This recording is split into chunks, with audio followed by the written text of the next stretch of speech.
Capucine, elle a donc le syndrome Ehlers-Danlos, qui a été diagnostiqué en 2012, elle avait 6 ans.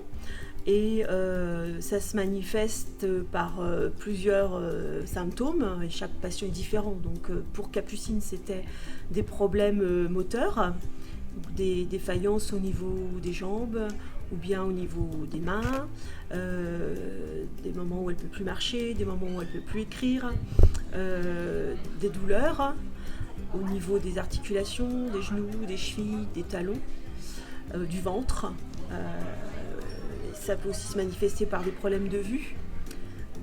Elle voit double, elle voit flou, et puis par des vertiges également, et puis par des problèmes donc, respiratoires qui sont apparus en janvier 2017.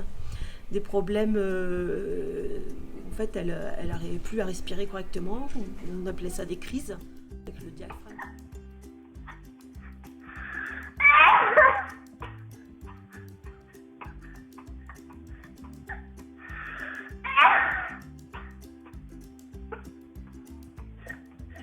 Tu peux arrêter un peu, non? Voilà, essaie d'inspirer. Non, tu arrêtes pas.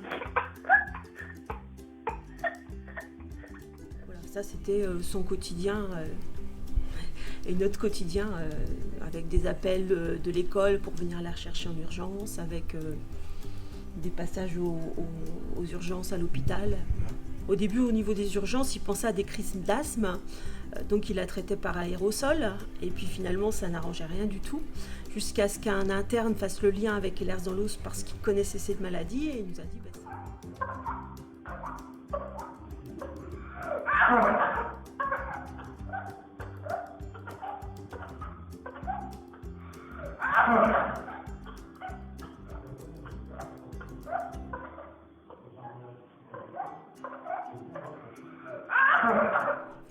Donc, ce sont des crises qui duraient plusieurs heures, ça pouvait durer 4-5 heures sans s'arrêter. Et donc elle était sous oxygène pendant ces périodes-là.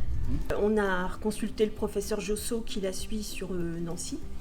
Et là, c'est lui qui nous orientait vers la méthode Guillarme. Dès le lendemain, on a dû pratiquer à la maison les exercices. J'y on parce que finalement, on était avec elle, nous trois au début, et à faire avec elle, à lui montrer comment faire, comme on apprenait ensemble en fait. Hein. Ouais. Et, chacun s'est essayé, quoi. Voilà, c'est ça. Et donc, on faisait tous les jours. C'est vrai qu'on l'a fait, je pense, quand même consciencieusement.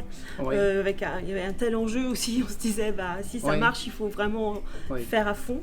Et donc Capucine, elle est heureusement pour nous, c'est une petite fille qui s'adapte beaucoup et qui est facile, on va dire, et qui du coup acceptait très très facilement les choses. Donc on a fait l'exercice tous les jours, assise, allongée, et au bout de, je pense que c'était 4-5 semaines, les crises se sont espacées, parce que les crises, elles pouvaient être de l'ordre de 2-3 fois par semaine, et là ça s'est espacé. Et jusqu'à donc la dernière crise, c'était en février 2018, et depuis, voilà, il n'y a pas eu d'autres problèmes respiratoires. Et seulement Janvier 2019. Bon, évidemment, elle a des difficultés à ressentir les choses début, dans son corps au départ, et malgré tout, on a quand même mesuré des améliorations et très significatives. Donc, ce qui prouve quand même que, bon, avec on ne va pas dire un minimum d'effort, mais on a quand même un bénéfice qui est assez immédiat et qui est valable, quoi. Voilà. Déjà, il n'y a plus de passage aux urgences. Ouais. Et puis, on a rendu l'appareil d'oxygénothérapie. Et depuis, ça va bien à ce niveau-là. Il y a pas eu... Et de façon générale, ça va bien. Ça va beaucoup mieux de façon générale. Elle marche mieux. Elle a beaucoup moins de problèmes aussi de vertige, de vue, au niveau aussi des apprentissages scolaires. Voilà, en primaire, elle avait beaucoup de difficultés scolaires, et là, depuis l'entrée en collège, elle a une moyenne générale de 17, avec des notes qu'on n'a jamais connues en primaire. Donc, malgré tout, je veux dire, on a quand même le sentiment que tout ce qui a été mis en place ont amélioré les choses, d'une façon, dans tous les domaines. moi je me sens bien. Bon, ça me plaît beaucoup de faire cette méthode parce que ça améliore mes problèmes respiratoires. Même si des fois j'avais pas trop envie de le faire, ça vaut le coup quand même parce que ça améliore en fait. C'est assez facile quand même à utiliser, hein, oui, l'appareil. Bon.